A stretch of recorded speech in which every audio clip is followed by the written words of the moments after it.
Welcome to McPlum, simple solutions served daily. You start by verifying power sources and firmware so the controller can stay awake. First, swap to fresh AAs or fully charge the Elite battery pack. Low voltage causes shutdowns. Once done, connect to your Xbox or PC and open the Xbox Accessories app to check firmware and apply updates. Make sure the console isn't set to energy saving. Change to Instant On if you want responsiveness. These steps target the most common causes, so act now and don't skip firmware or power checks. Next, focus on connection and system settings because intermittent links trigger auto turnoff. On PC, disable USB selective suspend or use a powered hub to supply steady current.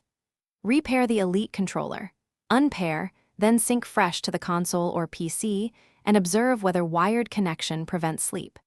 If problems persist, reset the controller by holding the sync and menu buttons to clear cache states. These actions remove software and USB power variables that often falsely signal inactivity and force shutdowns. Finally, eliminate mechanical and hardware causes so you finish reliably. Inspect paddles, grips, and triggers for sticking because phantom inputs can mimic inactivity or crash firmware. Clean or replace parts as needed.